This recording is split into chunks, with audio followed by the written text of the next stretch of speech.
षष्ठाध्यायी जगन्माता यस्य चित्तात् समुत्थिता वेदानामुपकाराय तस्मै पाणिनये नमः।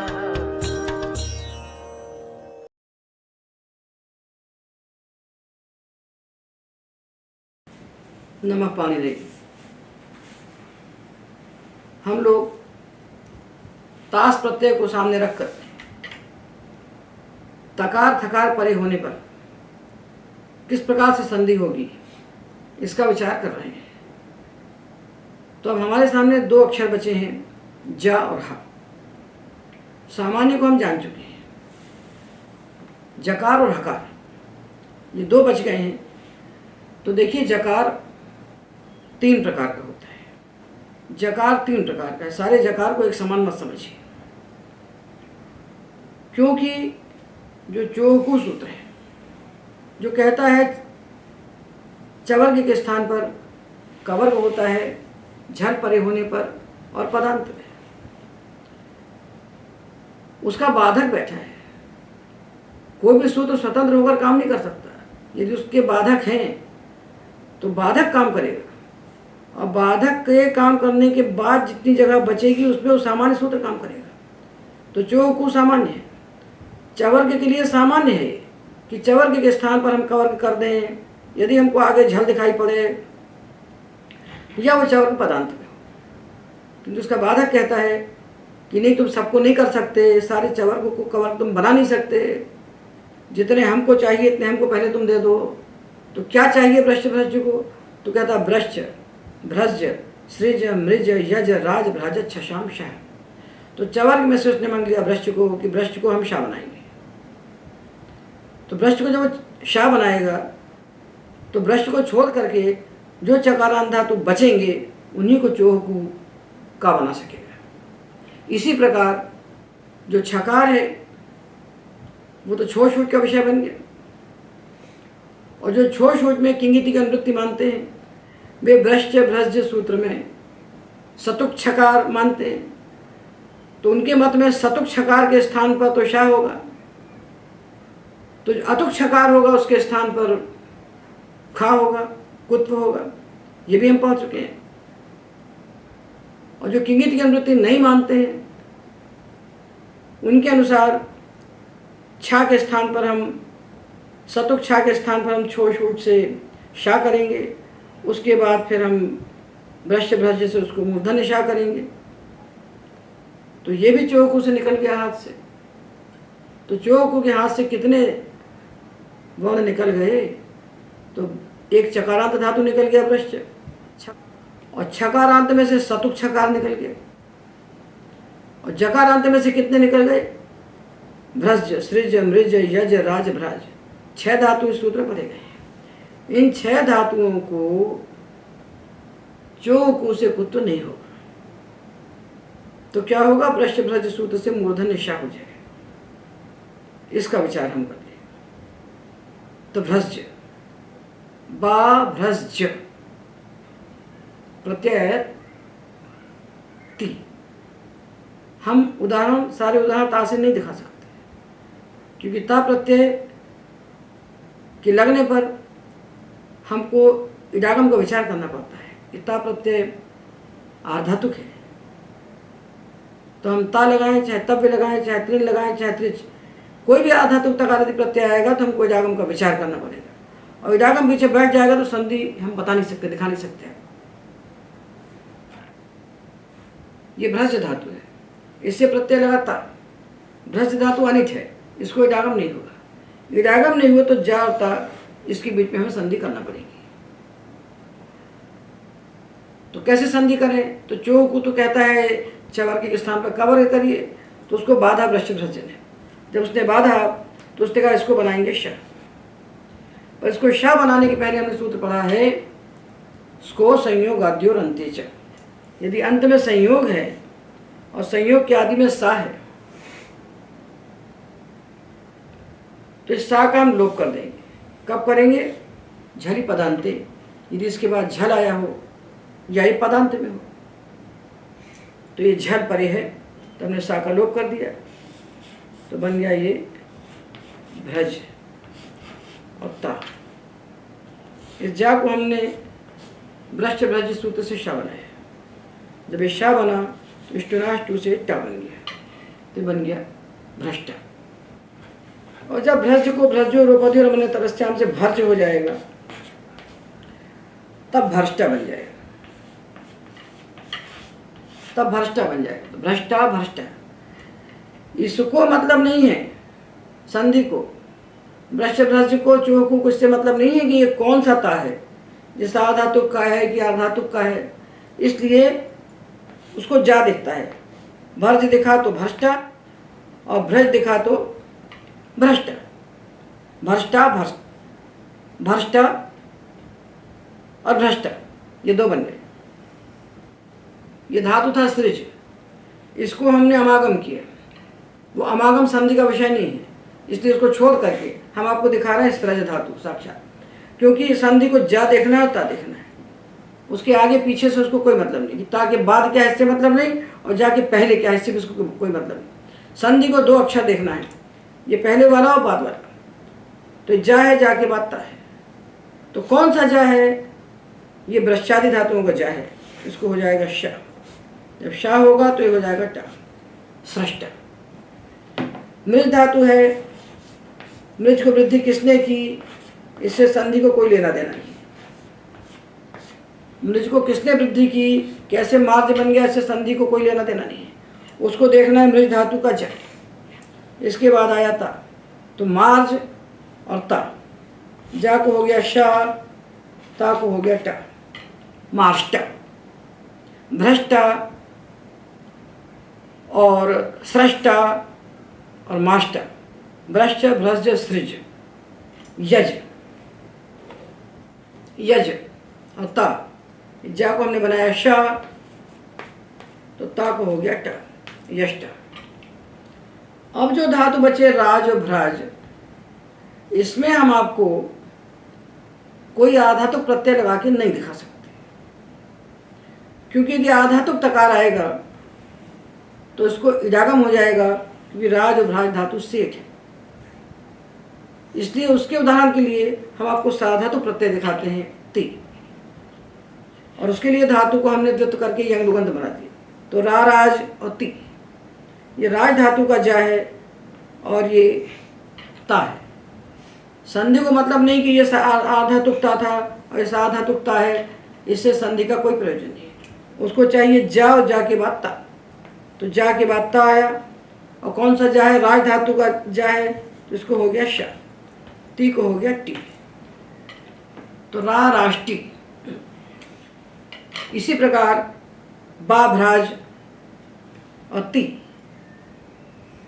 ती के ता को देखता है जा, तो ये जा के बाद ता है, किसका जा है? भ्राज धातु का, तो इसको शा हो गया, तो बा भ्राष्टी। यहाँ ये ध्यान रखें कि भ्राज धातु दो पढ़े गए हैं धातु पाठ में, एक है भ्राजरी दीप्तव और एक है टु भ्राजरी दीप्तव। तो इस सूत्र में कौन सा राज धातु लिया गया है?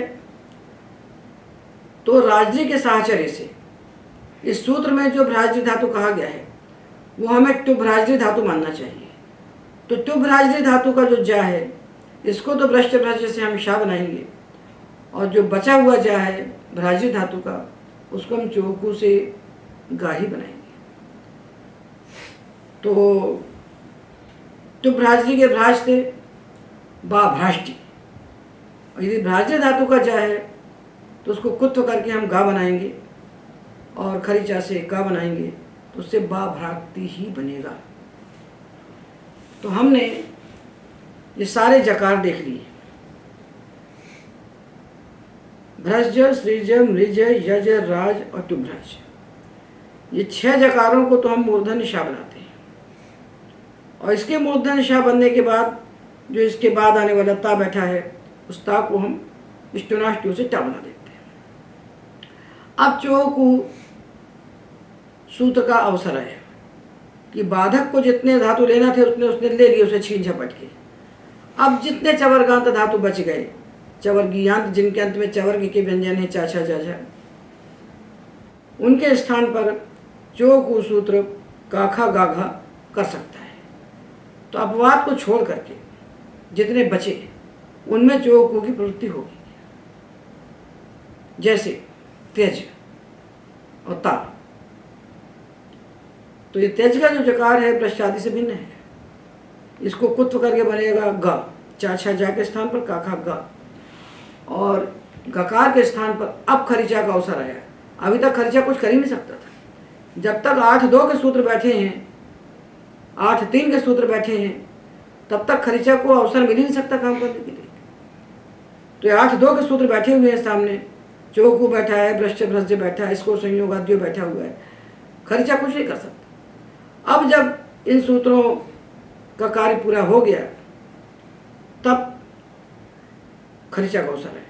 चौकू ने कुत्व कर दिया और जा को गा बना दिया, तब खरीचा ने उस गा को चर्त करके का बना दिया। तो त्यक्ता, भज भक्ता, युज योक्ता, निज नेकता, विज वेकता, ये रूप हम बना सकते हैं। तो इस प्रकार हमने देखा कि भ्रज, सृज, मृज, यज, राज और टुभ्रज, ये 6 धातुओं को छोड़कर, 6 जकारों को छोड़ करके बाकी सारे जकारों के स्थान पर जो कुल सूत्र से कुत्व होता है और कुत्व होने के बाद खरीचा से चर्त होता है। ये जकार की कथा पूरी हो गई है। अब एक वर्ण रह गया हमारे सामने, हकार। इस हकार को हम ताथा परे होने पर क्या करें?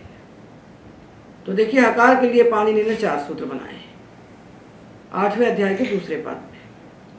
होढ़ा, दादेर धातुर्घ, वा द्रुहमोष्ण्याम और नहोधा।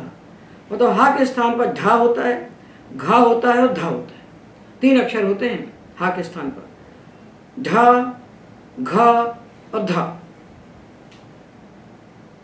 तो हम नवोधा से आरंभ करते हैं क्योंकि एक ही धातु के स्थान पर होता है।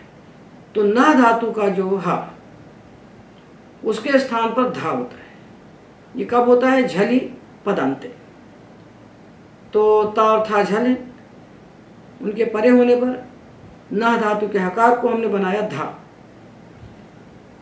जब ये धा बन गया तो हमने देखा है कि जब धातु के अंत में चतुर्थ व्यंजन हो जाए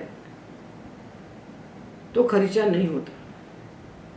चतुर्थ व्यंजन हो जाए तो खरीचा नहीं होता है। तब क्या होता है? चतुर्थ व्यंजन के बाद आने वाले ताथा के स्थान पर धा होता है। तो जो ता था उसको हमने बना दिया धा।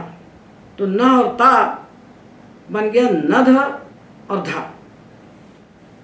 तो देखिए, न और ता, नवोधा ने हा को बनाया था क्योंकि झल है, और ज्यों ही ये धा बना तो झषस तत्व धोधा ने ता को बना दिया था। जहां धा बना तो चतुर्थ व्यंजन हो गया झषंत। तो झषंत धातु जब हो गया तो इसके बाद आने वाले ता को हो गया धा, और उसके पहले रहने वाले झल के स्थान पर झलाम झषि से जष्ट अर्थात वर्ग का तृतीय व्यंजन हमने किया नद, तो नद्धा बन गया। ये सावधानी रखना हमको ताथा के साथ। बहुत बड़ा काम नहीं है, पर यहाँ गलती हो जाती है, चूक हो जाती है। इसलिए बहुत सावधानी से देखना है कि धातु के अंत में चतुर्थ व्यंजन है, किसी भी वर्ग का चतुर्थ व्यंजन है, तब हमें खरीचा नहीं लगाना है।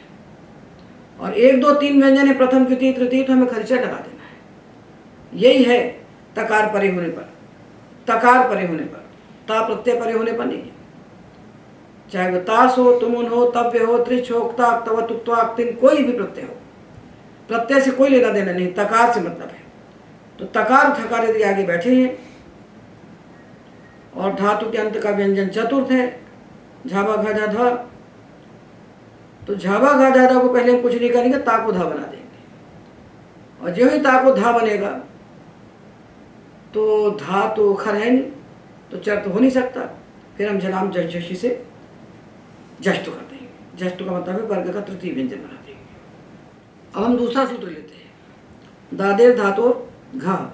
यदि धातु के आदि में दकार है और अंत में हकार है, जैसे दह, दिह, दुह, ऐसे हकार के स्थान पर हम घा बनाते हैं। तो देखिए, दह और ता, ये धातु के आदि में दा है, अंत में हा है। और ये आगे झल है। कब बनाते हैं? झली पदांते। तो हमने हा को बनाया घा, ये घा बन गया तो चतुर्थ व्यंजन हो गया। हा तो चतुर्थ नहीं था, हा तो झष नहीं था, पर अब ये झष हो गया। जब ये झष हो गया तब हमने झषस तथोर्धोधा सूत्र से इस ता के स्थान पर धा बना दिया। और जब ये धा बना तो जो घा था चतुर्थ व्यंजन जो झल है उसके स्थान पर जराम झषी से हमने गा बनाया तो दग्धा। दह दग्धा, देह देगधा और दोह दोग्धा। दग्धा देगधा दोग्धा, ये दूसरा आदेश हुआ हा के स्थान पर। ना धातु को हुआ धा और दकार आदि हकारांत धातु के हा को हुआ घा। अब जो धातु बच गए उन सारे धातुओं के हकार के स्थान पर होगा होझा सूत्र से झा। देखिए धातु है गाह, गाह धातु। इसके बाद ता प्रत्यय है। धातु वेट है तो जब विडागम नहीं हुआ तो इस हकार के स्थान पर हम होझा से झा बनाएंगे। तो किस हकार को हम ढकार बना सकते हैं? जो हकार ना धातु का ना हो और दकार आदि हकारांत धातु का ना हो, उसको हम बना सकते हैं। तो हमने इसको बनाया झा। जब ये झा बन गया तो झष हो गया और झष के बाद आने वाले ता के स्थान पर धा कर दिया। झषस तथोर धोधा सूत्र ने तो गाढ़ हो धा। जब ये धा बन गया तो ये इष्टु है, ये स्तु है, तो इष्टुनाष्टु ने धा को बना दिया ष्टुतु करके ढा। अब ढा के बाद ढा आ गया। जब ढा के बाद ढा आता है तो ढोजे लोपा सूत्र इस पूर्व झकार का लोप कर देता है तो बनता है गाढ़ा। तो जब ढा का हम लोप करते हैं तो इस प्रसंग में दो सूत्र पढ़े जाते हैं। ढा का लोप होने पर दो सूत्र कहे गए हैं। 6वें अध्याय के तीसरे पाद में 111 और 112 ये ढोजे लोपा से जुड़े हुए सूत्र हैं। जब भी ढा का लोप करें तो दो सूत्र हमारे सामने खड़े होना चाहिए। यहाँ प्राप्त नहीं है, पर जहाँ प्राप्त है वे उदाहरण हम आपको बता रहे हैं। यहाँ तो नहीं हुआ। इसी प्रकार हमने धातु लिया लेह मेह। लिह मेह धातु है। लेह मेह रूह, लेह मेह रूह ये धातु अनिच है। इनके बाद आने वाले प्रत्यय को जागम नहीं हुआ है। तो गुण करने के बाद इनमें हमने अपता प्रत्यय लगाया तो लेढ़ा मेढ़ा रोढ़ा ये बन जाएंगे। किंतु यहाँ ढा का लोप होने के बाद कोई कार्य नहीं प्राप्त है। ढा का लोप होने के बाद क्या होता है वे उदाहरण आपको हम दिखा रहे हैं। तो देखिए इस ढा लोप के बाद जो हमें दो सूत्र पढ़ना है, ढा लोपे पूर्वस्य दीर्घोण और सही वह रोदवनस्य। उसके पहले हम हकार के स्थान पर होने वाले जो आदेश चल रहे थे उनको पूरा पढ़ लें। तो हकार के स्थान पर हमने नवोधा से धा किया और दकार आदि हकारांत के हकार को दादेर धातुर घा से घा किया और बचे हुए हकार को हमने होझा से ढकार किया। यहाँ एक सूत्र और आता है वा ध्रुव मुह श्नुह श्लिहा कि ध्रुव मुह श्नुह और श्लिह ये जो चार धातु हैं इन धातुओं के हकार के स्थान पर विकल्प से घकार होता है और जब घकार नहीं होता तो पक्ष में ढकार हो जाता है, झा हो जाता है। ये देखिए धातु है ध्रुव मुह स्नुह स्नेह। आगे हमको ता प्रत्यय लगाना है इसलिए हमने इनको गुण करके दिखाया है। ता प्रत्यय नहीं लगेगा, यदि कोई कित कित प्रत्यय लगेगा तो गुण नहीं होगा। तब ये ध्रुव मुह स्नुह स्नेह ऐसे रहेंगे। ये गुण करना और गुण नहीं करना ये कार्य ता का नहीं है, ये कार्य पूरे ता प्रत्यय का है। गुण होगा कि नहीं होगा इसका निर्णय प्रत्यय करेगा और हा को ढा होगा या घा होगा इसका निर्णय ता जो एक अक्षर है ये वर्ण करेगा ता। तो गुण करना ये अंग कार्य है, गुण करना और गुण नहीं करना ये अंग कार्य है। किंतु हकार को ढकार बनाना ये संधि कार्य है। वर्ण कार्य और अंग कार्य और जब दोनों कार्य एक साथ प्राप्त होते हैं तो परिभाषा है वर्णादांगम बली है। वर्ण कार्य से अंग कार्य बली होता है। अंग कार्य को करने के बाद हमें संधि कार्य करना चाहिए। तो चारों है, चारों धातु के हकार। सूत्र कहता है इन चारों धातुओं के हकार के स्थान पर विकल्प से घकार बनाइए। तो यदि हम इसको घा बनाते हैं, यदि हम इसको घा बनाते हैं तब भी वो आगे आने वाले ता के स्थान पर धा हो जाएगा, और जब ये धा बनेगा तो ये गा बन जाएगा। तो बनेगा द्रोग्धा, मोग्धा, स्नोग्धा, स्निग्धा। हकार को घकार बनाएगा। घकार झष है, चतुर्थ है। उसके बाद आने वाले ता को हमने बनाया झषस तथो धोधा से था, और घकार को बनाया झलाम झष से गा जष्ट करके। तो द्रोह, द्रोघ, जब घा बन गया तो धा हो गया। तो द्रोग्धा, मोग्धा, स्नोग्धा और स्नेग्धा, ये चार बन गए। पर ये कहता विकल्प से होता है। इनके स्थान पर जो घा होता है ये विकल्प से होता है। तो जब ये घा नहीं हुआ, ढा हो गया, तब क्या करेंगे? जब ढा हो गया तो हम कहेंगे ये भी तो झष है, ये भी झष है, तो प्रत्यय के ता को धा हो जाएगा। प्रत्यय जो ता था तो घा भी झष है, ढा भी झष है।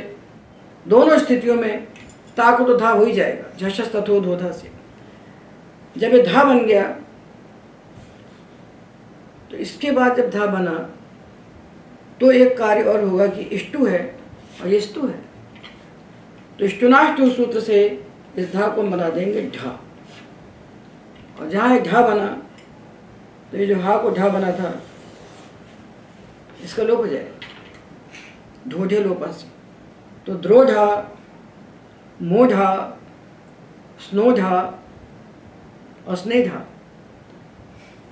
तो द्रोग्धा, द्रोढा, मोग्धा, मोढा, स्नोग्धा, स्नोढा और स्नेग्धा, स्नेढा, ये चार धातुओं से दो दो रूप बनेंगे, क्योंकि इनके हकार को एक पक्ष में घकार होगा, दूसरे पक्ष में ढकार होगा।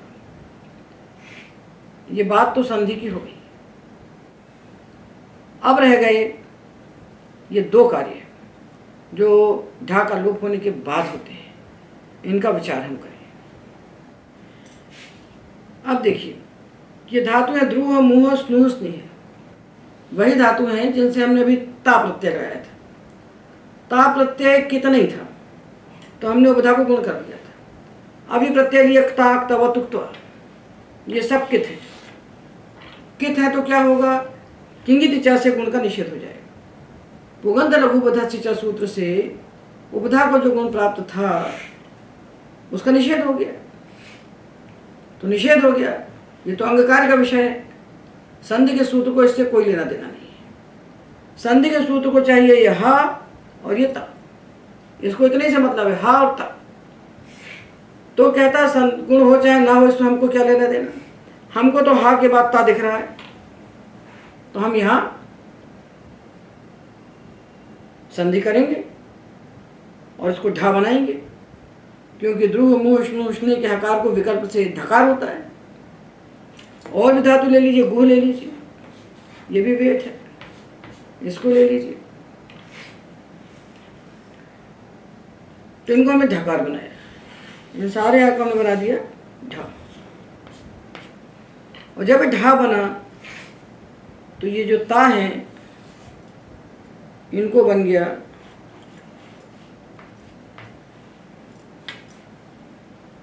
झषस तथो धोधा से, इसको धा बन गया। और धा बना तो स्टोराष्टु से ढा बन गया। तो जो ता था ये बन गया ढा, जो तवत था ये बन गया ढवत, और जो त्वा था ये बन गया ढ्वा। ता को ता के स्थान पर धा हुआ झषस तथो धोधा से, और धा के स्थान पर ढा हुआ स्टोनाष्टु से। और ढोजे लोपा से ढाकर ये धातु में जो हा था, जो ढा बना था, इसका लोप हो गया, क्योंकि एक ढा मिला है हा के स्थान पर होने वाला, और दूसरा ढा मिला जो ता के स्थान पर धा होकर उसको ढा हो गया था। दो ढा मिले तो पहले ढा का लोप हो गया।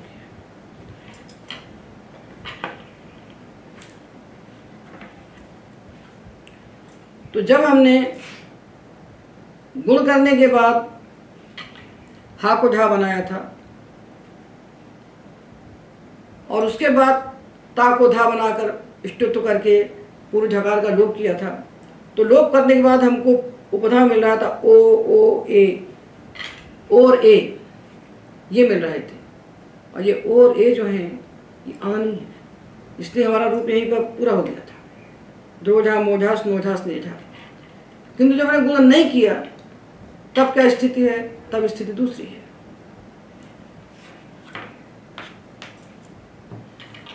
क्या दूसरी स्थिति है? देखिए कि ध्रुव के बाद ता है, ये कित था, कित होने के कारण गुण नहीं हुआ।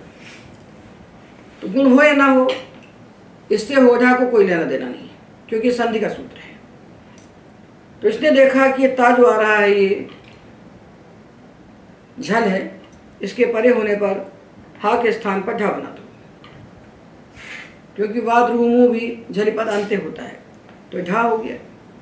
जब झा हो गया तो झशस तथोधोधा ने ता को धा बना दिया, इष्टुराष्टु ने उस धा को झा बना दिया और पूर्व झकार का झोजे लोपा ने लोप कर दिया। अब जब लोप कर दिया तो जिस झकार का लोप हुआ है उसके पहले हमको दिख रहा है ऊ, ये दिख रहा है ऊ, ये अण है। झकार का लोप करने के बाद लुप्त झकार के पहले यदि अ ई उ हैं, अ ई उ, लुप्त झकार के पहले यदि अण है, अण यानी अ ई उ, तो उनको दीर्घ हो जाता है। तो जहाँ गुण हो गया था वहाँ तो पहले से दीर्घ था, वहाँ झ लोपे सूत्र नहीं लग सकता। जहाँ गुण नहीं होता है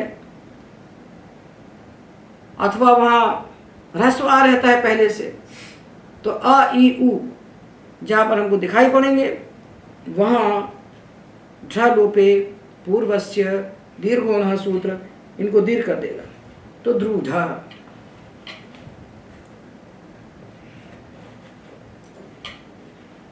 तो द्रुह ध्रुधा, मुह मूढ़ा, स्नुह स्नूढ़ा, स्नेह स्नीढ़ा, मिह मीढ़ा, रुह रूढ़ा, गुह गूढ़ा।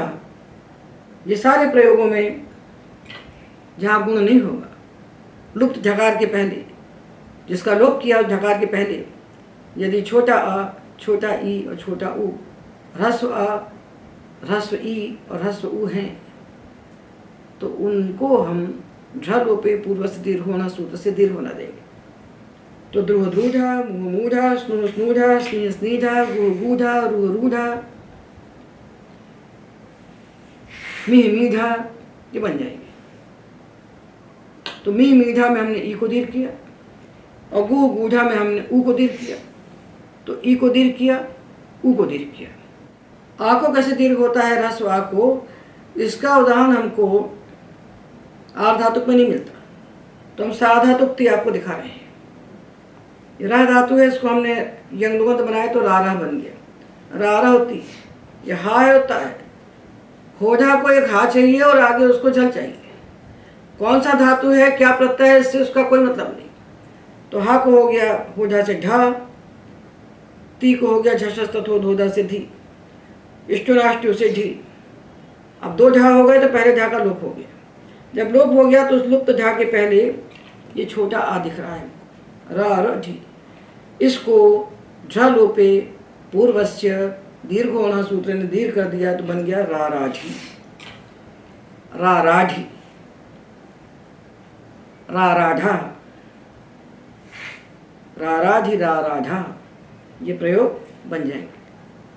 था परे होगा तब भी यही बने, तब भी रा राढ़ा बने, क्योंकि ता और था दोनों को था होता है। ये अ ई उ तीनों के उदाहरण हो गए। अब इसके अपवाद दो धातु हैं। राराधी के आ को हमने क्यों दीर्घ किया, क्योंकि झा का लोप हो गया था। जिस झा का लोप हुआ है उसके पहले आने वाले अ ई उ ये जो हैं अण, इनको दीर्घ हो जाता है। तो हमने मूढ़ा में ऊ को देखा, लीढ़ा में ई को लीह लीढ़ा, मीह मीढ़ा, गुह गूढ़ा, मुँह मूढ़ा, ये ई ऊ देखे, ये हमने देखा अवर्ण, ऐसा अवर्ण जिसको दीर्घ होता है। वो उदाहरण हमको आधातु में नहीं मिल रहा, तो हमने आपको साधातु दिखा दिया है। अब इसके अपवाद हैं दो, स और वह, दो धातु हैं। देखिए वह धातु है, स और वह, सह और वह दो धातुओं के लिए सूत्र है।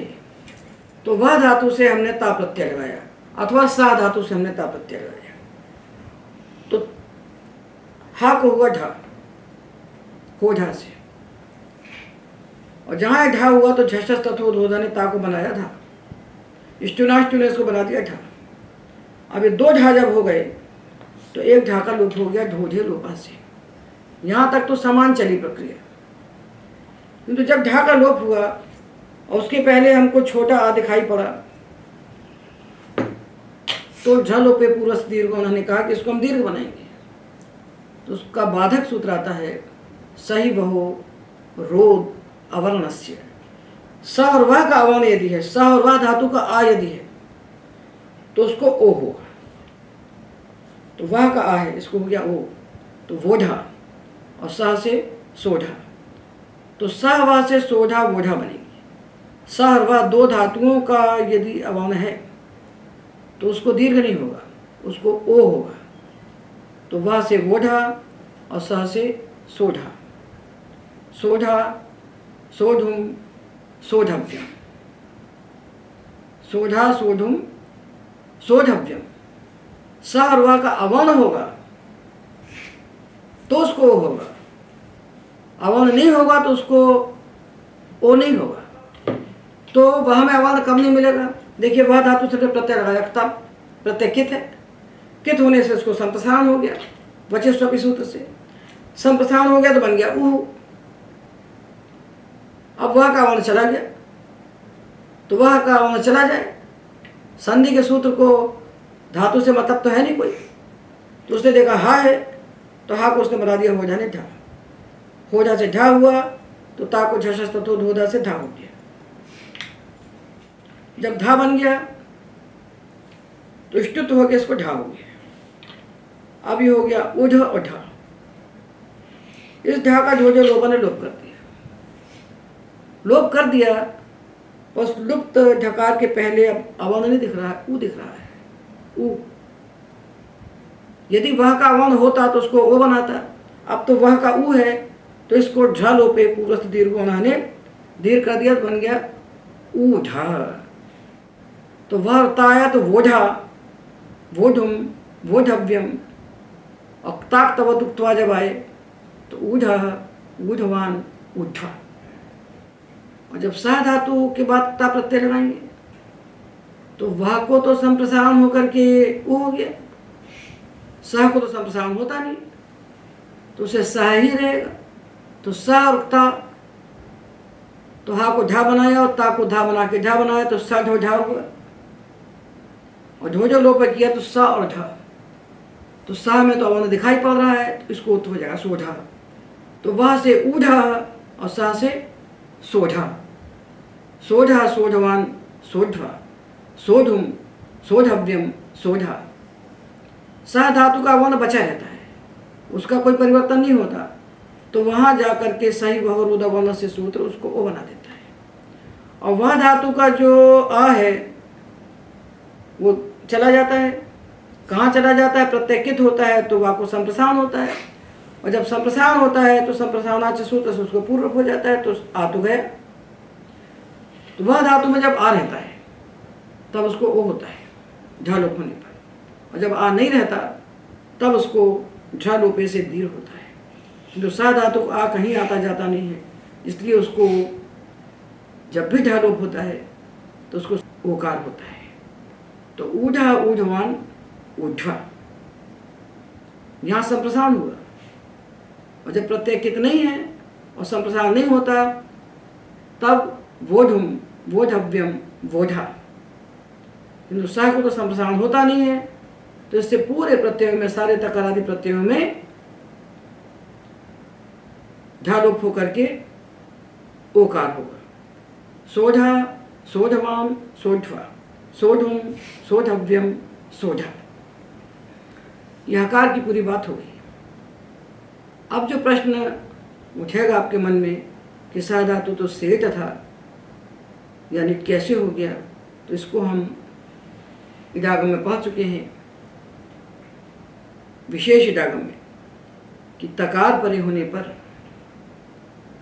तीश सह लुभ रुष ऋषः, ईश सह लुभ रुष ऋष, इन 5 धातुओं को तकार परे होने पर विकल्प से इडागम होता है, इसलिए वह और सह दोनों समान उदाहरण के विषय बन गए। तो इस प्रकार हमने प्रत्येक वर्ण को ता के पहले बैठाया, ता के पहले, किसी प्रत्यय के पहले नहीं, क्योंकि तकार परे होने पर हमें जो हल मिलेंगे उनमें से किस हल के स्थान पर कौन सा आदेश होगा और कैसे होगा, हमने सारे विशेष सूत्रों को बताया।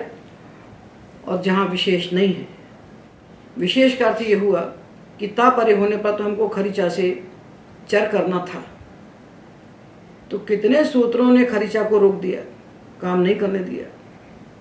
वो सारे पूर्व त्रिपादी के सूत्र हमने आपको बता दिए। अब जो बच गए हल, कौन कौन से बच गए? का खा गा बच गया,